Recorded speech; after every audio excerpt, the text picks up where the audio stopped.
This video is on the beauty and the dangers of control and predictability. So human beings, what do? We have this wonderful capacity to plan. We think ahead and we predict the world with this wonderful virtual reality neocortex that we have. And what that means is we can control the world in ways that are unimaginable to most animals that are there. We can predict the future to some extent at least, and we can control things like never before. This is modernism. This is what we've done. We've paved over the roads. We have, I'm in Moscow in the middle of December right now, and I'm very warm. I'm in a temperature-controlled hotel. Yeah, this is what we do. I can press play, I can press stop on this.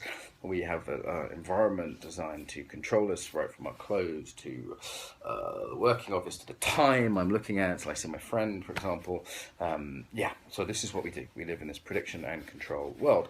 Now, that is wonderful. I think we need to admit that's wonderful, and it's not just like, oh shit, the seasons change, we're all starved, we're all going to starve to death, or oh, couldn't find any berries for a couple of weeks, we're all dead. Yeah, so it's wonderful that we can predict and control things.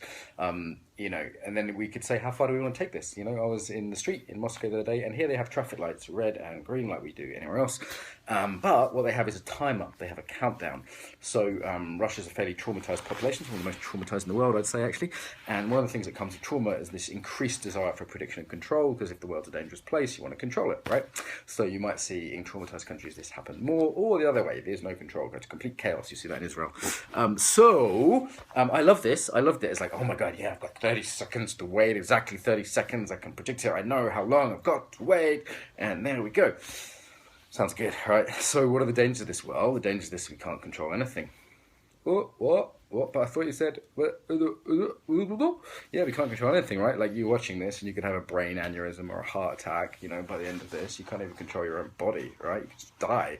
We can't control the weather. We can't control who loves us. One of the most important things in the world. Like, my partner I love, amazing. And then she just turned around, so I don't love you anymore. I can't do anything about it. I remember once this happened to me when I was a young man, and I thought I was pretty fucking clever. And I tried everything. I tried everything to make that girl love me. I did, poetry. I tried to impress her. I built my muscles. I did all sorts of things in the world. I said to her, I tried emotional manipulation. I tried everything, and nothing worked. Nothing worked. And of course it didn't work. In fact, the more I tried, the worse it got. Yeah.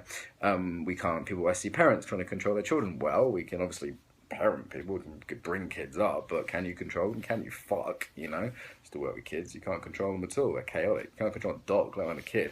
So can't control kids, can't control loved ones. A boss can fire us. I work for myself. I have more control when I work for myself. Yes, control freak Mark. Yeah, but the market can fall out. I can have competitors. I can have shit happen. Someone can invent an app that does embodiment better than I can.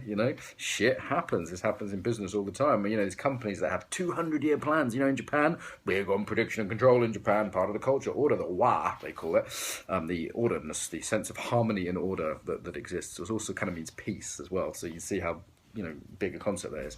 200-year plans some Japanese companies have. What does that mean, right? We're going to die of global warming before that anyway. So why is this bad? Well, it can put us constantly in the future. It can make us contracted. It can make us blind to the spontaneity that's there, the actual dance of life, the opportunities that come up. If we want to look at it just in terms of results orientation, actually not being tuned into how things are, because we're constantly thinking ahead, and that's obviously very stressful, not very mindful. For those of you who've been big into that buzzword. How far do we want to go with that sense of control? And it's a basic denial of the reality of things. Obviously, we can go too far the other way into complete chaos, and I can't predict anything, and I'm always late, and my finances are a mess, and my love life's a mess. There's nothing I can do about it. That's the other extreme. I see people often in alternative communities going to completely denying there's any kind of control possible. Whereas, maybe there's some balance, maybe there's some flow, maybe there's some ability to give up control. For me, sometimes it's just practicing yoga and letting my head go in a posture. The head's often about control. So we might need to practice for that. We might need to practice for the chaos of dancing if you're over-controlled. If you're under-controlled, you might need a perform practice, like a nice Japanese martial arts, or making your bed every morning, or some kind of formal practice, yeah? So there's my thoughts on prediction and control. I notice in, traumatized countries, in Russia, for example, people like to know what's happening in the training. They like to know the steps, like to know they're doing it right, because otherwise it's scary if not. So this can be, trauma-related as well as personality-related, culture-related. So it's not to make anyone bad if they like that prediction and control. So I'm going to turn off this video in 5 seconds. 5, 4, 3.